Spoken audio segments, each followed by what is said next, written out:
teip di hwn. Mae teip wedi cael ei greu gan artistiaid o Croatia. Da ni wedi gwahodd nhw yma i Gaerdydd mwyn creu yr peth yma sy'n edrych ychydig bach fel cocoon neu rhyw fath o gweb neu cop. Mae teip wedi cael ei wneud allan o dap selotip arferol, chydig bach cryfach, a lot o heina ohonyn nhw, a mae'n ddigon cry i ddel 5 o bobl ar unwaith achos da chi'n gallu dringo i mewn i teip.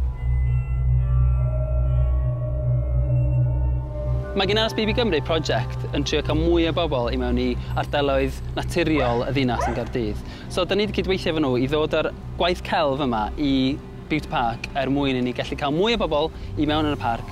Ac un o'r pethau da ni eisiau gwneud i ddod â artistiaid rhyngwladol safon ucha yn y byd erioed i Gymru. Achos pam ddim? Pam ddylsyn ni ddim cael y gorau sy'n y byd i gynnig yng Nghymru?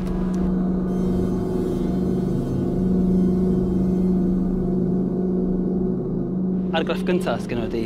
Be di hwnna? Be di o?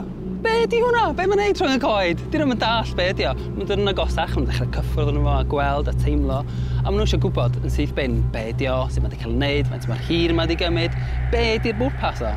A dyn nhw'n gwybod bob tro bod nhw'n gallu dringo i mewn i'r strwythur a bod nhw'n gallu profi o'r tu mewn yr gwaith celf gosod yma sydd yn wych tu mewn.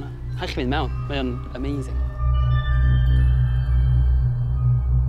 Mae wedi cymryd 10 diwrnod i 9 bobl llawn amser i adeiladu hwn, hefo'i dwylo, hefo sgolion ac efo lot o selotip. Mae teip wedi cael ei wneud 15 gwaith draws y byd i gyd, so mae wedi bod yn Tokyo, yn Paris a Gwan, mae'n Gaerdydd.